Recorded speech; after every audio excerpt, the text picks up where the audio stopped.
Hello and welcome to Friday. I hope you had a smooth week. And I'm wondering if you think you're a judgy person.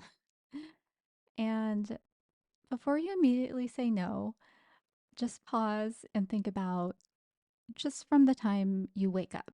Do you do you judge yourself for not feeling like you're ready to bounce right out of bed?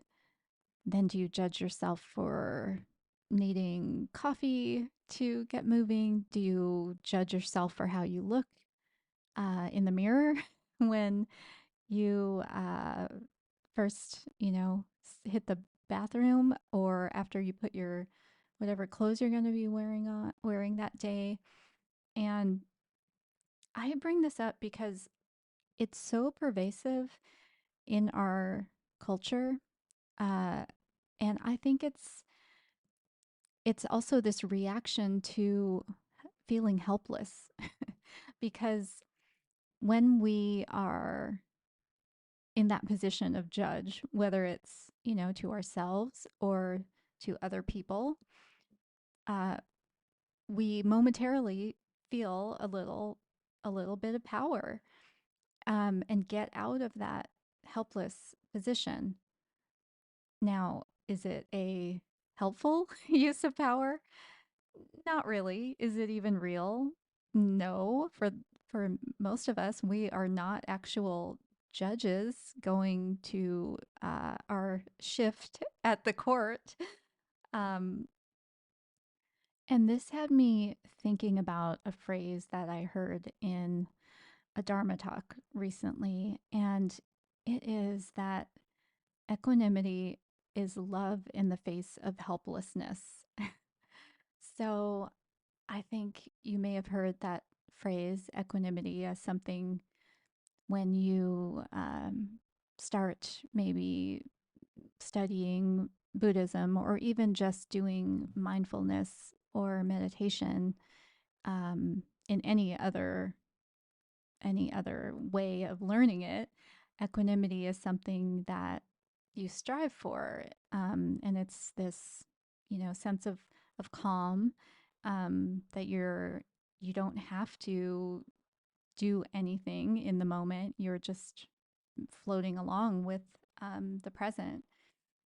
So this equanimity is love in the face of helplessness. It just it it solidified this gut instinct I have that judgment is really this um, reaction, and it also it fuels helplessness. So it's both the reaction to and the fuel for helplessness.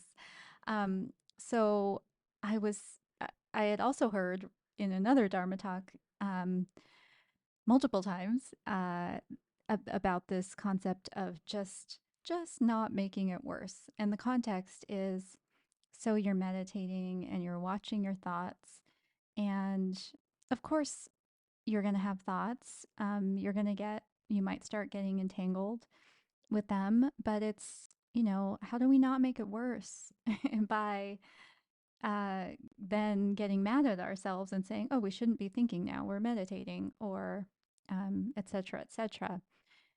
And so, of course, you can extend that into your non meditating life. And there are those situations where you're going to be triggered, you're going to be activated, and you you get judgy. And it's so automatic. And I know I get this way, and I just think, I need to fix this person's thinking. And they're not thinking right, and I need to fix it. Um, but no, no, no, because that may be telling me that I just don't have the skills yet to interact with this person in a way that feels easeful. Or it could just be a timing issue where it's maybe I can help them expand their thinking in a way, but maybe it's just not the right time, um, or maybe there just is no way to quote like fix it.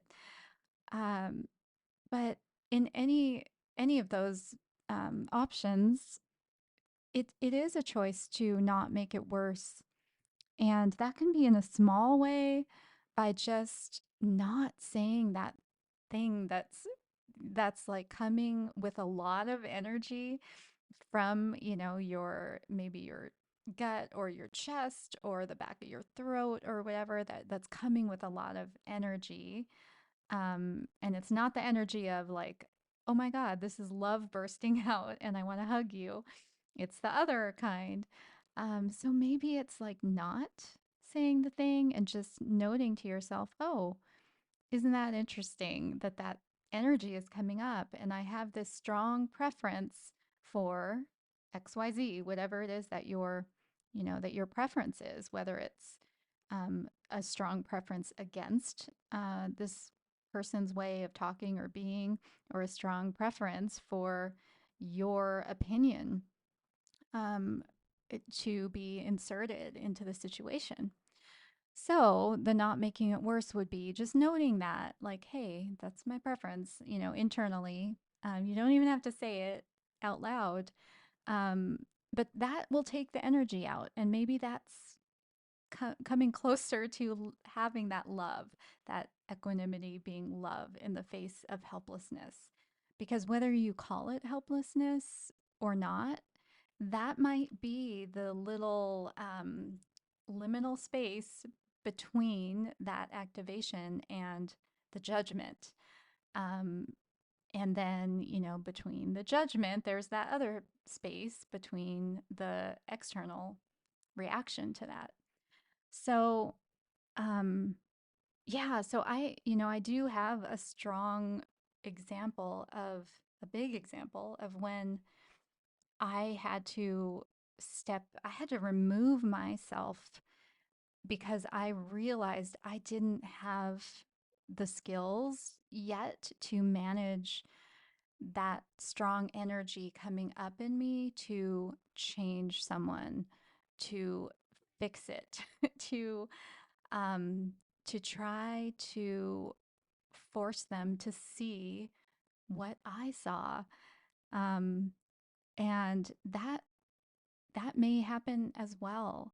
And that's okay because as long as you keep coming back to this, going through this process every time you get activated or triggered, over time you might notice like, oh, okay, like I feel ready now to engage with this person in a different way. Either I'm not bringing this energy of judging or having to fix, or I maybe they've changed, and the timing is different, and there's a window there to engage in a different way because of something that changed on their side.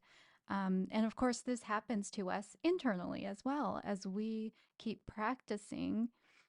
When we confront our own thoughts again and again and kind of go through that process, we might notice that, oh, there's less and less of that energy that's forcing the rumination on being critical of ourselves in so many different ways. So I will leave you with that, and I hope you have a wonderful weekend. Greetings, podcast listeners. Hey, I would really appreciate it if you would give me a rating or a review or share this podcast if it means something to you. And I am also seeing clients on Zoom and on Saturdays in person in Seattle. So I would love it if you would check out my website and just know that I have a sliding scale for whatever your financial situation is. And that information is available when you pop open the services tab on my website. Thank you. I appreciate you so much. And I hope you enjoy this episode.